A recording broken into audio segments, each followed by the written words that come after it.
Now, a further question. Is there any first-hand evidence in any of the writings of the 1st century that miraculous healing in the apostolic sense, heal the sick, cleanse the lepers, raise the dead, ever occurred? All the citations I am familiar with are of second or third-hand references to such events. Now, what about the patristic writings? Yes, well, I think the correct answer there is that there is very little evidence of this at the end of the 1st century and in the first half of the 2nd century. I think this is probably due to two explanations.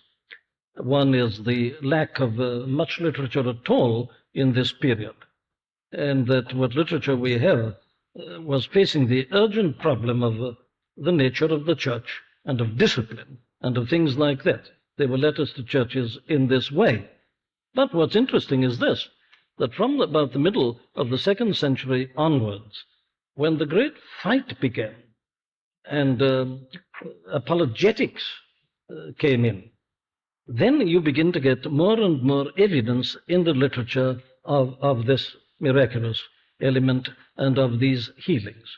And so I'm not really surprised at this. And I would say that the absence of evidence in the literature must not be used to say that nothing happened. That's the argument from silence, which is an extremely dangerous one, always. But that it is interesting that when the church had to fight Greek philosophy, and not merely to fight, you see, they were anxious to win the Greek philosophers. Their motive was very good. And some of these men who had become converts and become Christians, who had been trained in Greek philosophy, they would invoke this evidence. And so you tend to get it coming out very abundantly in the writings of Tertullian. I know that this has been examined and there are scholars take different views on all this. But that seems to me to be the answer, that it's not surprising, therefore, that there is no evidence at the end of the 1st century and the first half of the 2nd. I think that's what the question is really pointing to. Thank you very much. We're coming very nearly to the end of the questions. There are a number of questions on demon possession, but one here which touches on that subject but puts a very fundamental question. While not denying that devil possession sometimes occurs, are we not in danger of thinking that phenomena of this sort constitute the chief attack by the devil upon the church and the work of God, and forgetting that his main evil work is, and always has been, to make men, one, to doubt, and two, to disobey God? May it not be that dramatic phenomena like devil possession are the devil's own way of distracting our attention from his main but much more subtle attack? Yes, that's very typical, if I may say so, and I won't say of whom, but it is very typical.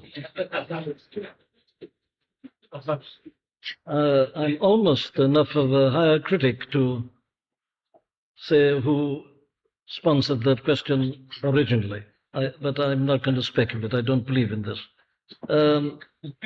You see what's happening. Are we not in danger? Well, the answer to that is, are we?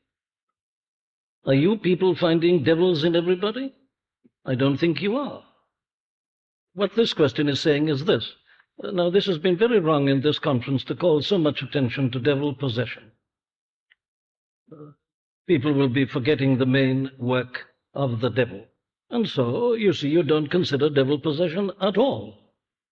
And you go on sending people who are devil possessed into mental hospitals, and they get drug treatments and so on, and they're no better, and sometimes worse. And the problem goes on. No, this is a very ill-conceived question. I pointed out in one of the previous sessions that there are people who have gone to excess over this, as we do with most matters. But you see, the answer to excess is not to do anything at all, which is what this question is obviously suggesting, that we shouldn't talk about this. There's grave danger here. You mustn't do this. Otherwise, you'll be doing nothing else, and the devil's going to get a great advantage. No, I think the devil is going to get a great advantage by bringing in devil possession en masse, and we are not going to face it or consider it because of this kind of attitude. I think this is very wrong indeed. It is not either or. We all know the main business of the devil. But does that mean that he doesn't do this in addition? And does it mean that he isn't doing this in addition at this present time in a very particular manner? For the reason that I gave, that the Christian influence is on the wane. And in any case, we know what happens in other countries abroad. I commend to the writer of this question that he or she, or both, immediately proceed to buy that booklet to which I've referred, published by the Overseas Missionary Fellowship, Roaring Lion. And there they will discover the dangers that confront a missionary or a minister in this country, or indeed anybody, a doctor in particular, who is ignorant of this matter of devil or demon possession. I reject the whole implication of that. I myself went out of my way to warn against running off. People do. It doesn't matter what thing is mentioned in the Christian realm. Somebody or other is always going to take it up and rush away with it and run it to an excess. And the result is that the whole thing is ridiculed. No. We must take a balanced view of these things and beware of this false antithesis, this either or, which doesn't apply here at all. The devil does it in both ways, in all ways. We are not ignorant of his devices. And I feel that attention needs to be called today in this country, particularly to this aspect, of which we haven't seen much in the past, but which we are seeing more and more at the present time.